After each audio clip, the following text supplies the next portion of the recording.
আমি বরং এখান থেকে চলে যাই, তাহলে আপনার সব সমস্যার সমাধান হয়ে যাবে। তুমি কেন চলে যাবে? আমি বলেছি তোমাকে চলে যেতে। আমার আর মার সব কনভারসেশন শুনছো, তাহলে এটা শোনো না আমি মাকে লাস্টে কি বলেছি। হ্যাঁ শুনছি। আপনি কেন বারবার আমার জন্য মিথ্যা কথা বলবেন? প্রথমে আপনি আমার মাকে মিথ্যা কথা বলছেন, তারপর আপনি আপনার মাকে মিথ্যা কথা বলছেন। আচ্ছা, যে সংসারটা টিকবেই না, সংসারটা টিকানোর জন্য আপনি বারবার কেন মিথ্যা কথা বলবেন? সত্যিটা বললেই পারেন যে বিয়ের দিন আমার জামাই আসে নাই, আপনি আপনার ভালোবাসার তাগিদে আমাকে বিয়ে করে ফেলছেন। এখন আপনি না পারতেছেন কিছু বলতে, না পারতেছেন কিছু সহ্য করতে। কি হলো, কথা বলছেন না কেন? আমি সব সহ্য করতে পারছি কারণ তোমার প্রতি আমার সেই ভালোবাসাটা আছে। আমার তো কোনো সমস্যা নাই, আমি কিছু বলি না কারণ বলার সেই অধিকারটা নাই। সেটাই তো, আমি তো কখনো আপনাকে কোনো কিছুর অধিকার দেই নাই, তাহলে আপনি সেই অধিকার চাওয়ার জন্য কেন বারবার চেষ্টা করছেন? কারণ আমি তোমাকে ভালোবাসি। আমি জানতাম আপনি এই কথাটাই বলবেন।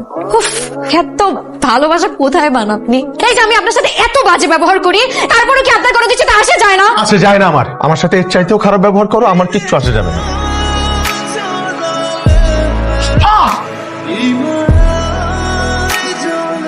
দেখছেন, এতদিন আমি আপনাকে শুধু মানসিক যন্ত্রণা দিচ্ছি, আর এখন সাথে সাথে শারীরিক যন্ত্রণা চলে আসছে। আপনি কেন সহ্য করতেছেন এসব?